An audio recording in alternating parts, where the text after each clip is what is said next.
British manufacturing is booming, and we're making more stuff than at any point in the last 10 years, including fire extinguishers.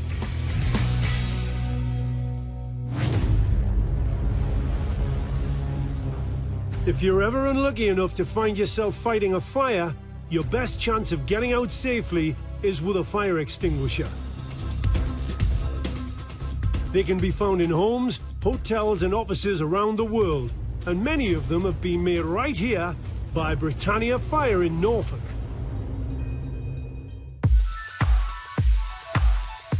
Founded by Roger Carr nearly 30 years ago, they're Britain's biggest exporter of fire extinguishers worldwide. Well, in my company, I'm known sometimes as the Nutty Professor.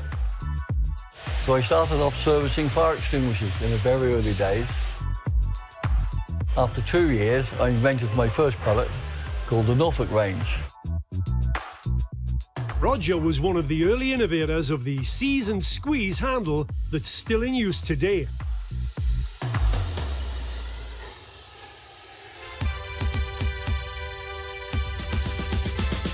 Fire extinguishers are pressurized containers that pump out water, foam or chemicals to extinguish a fire. They consist of a metal body, a pressure gauge and a hose.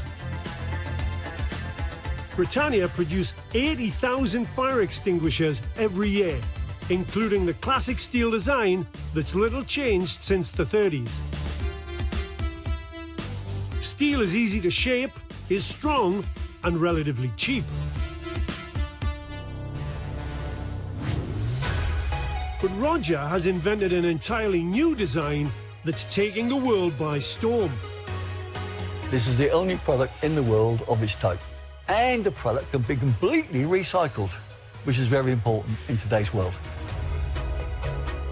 His revolutionary P50 is unlike any other fire extinguisher. It's made almost entirely of plastic. Making a fire extinguisher begins with manufacturing the cylindrical body. This one's made of hollow plastic, then strengthened. So we have a recipe that's secret to ourselves, which is a part of the patented product. It creates 5 layers to the bottle, and that gives it a uniqueness.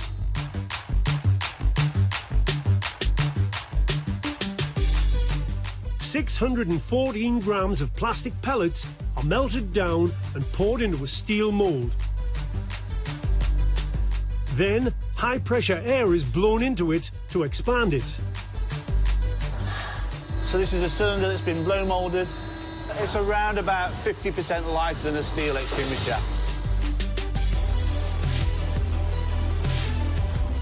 Not only is it lighter, Roger's plastic design is stronger and requires no annual maintenance, making it cheaper. And none of the product is actually wasted. This goes off to production, and the waste gets reground and is used again.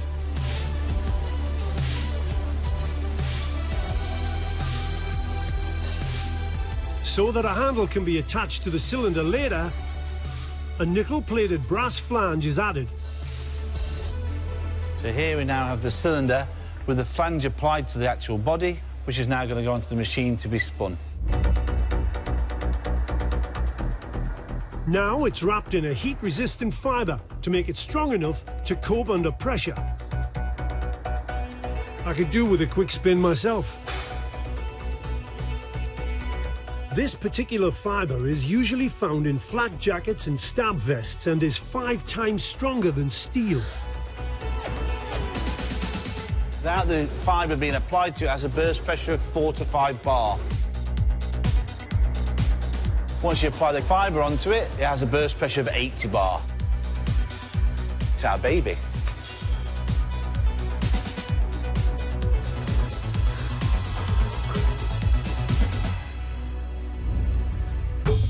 Every cylinder is then pressure tested to make sure they can safely store their contents at high pressure. We place it into the testing chamber and we hold the test pressure for 25 bar. That takes about 30 seconds. Britannia know that their cylinders can take up to 80 bar of pressure before they explode. As long as the cylinder remains in excess of 22 bar, we get a pass rate. Now it's time for a makeover. First, an outer cylinder is added. This is where we apply the red jacket. I'm sure it'd be very nice to have gold cylinders out there, but we have to stick to the EN regulations, which say every extinguisher should be red. All fire extinguishers have to be painted in regulation flame red, so they can be found easily in an emergency. We are doing around about 200 units a day. These guys are working really hard at the minute.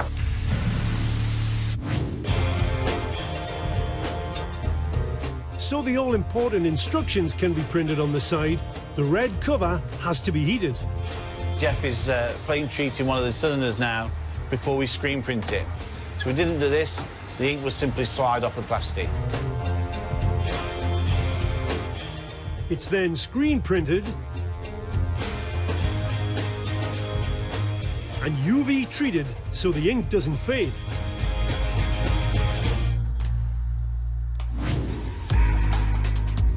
Next up, a handle and a pressure gauge are added. The easy-to-use squeezy handle is quick and simple, just what you need when a situation's heating up.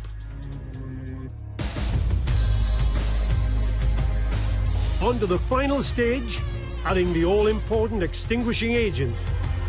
So here we are filling the P50s now. This is Lee.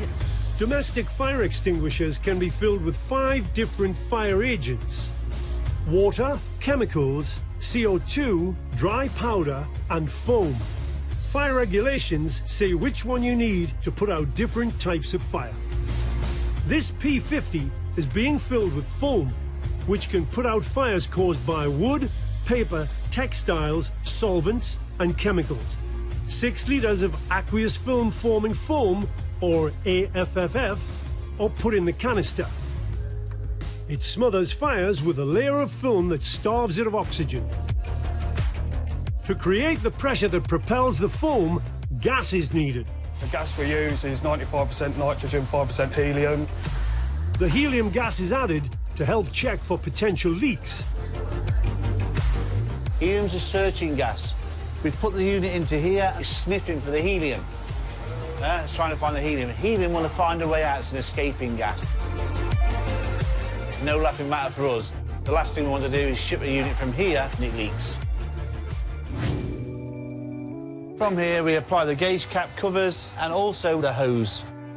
And now it's time to fight some fires. Simply squeeze the handle to release the foam and sweep from side to side. Roger has a lot of experience. I'm now at the age of 73. I hope to continue for at least another 10 years. My passion's been in fire, made in Britain all the way through.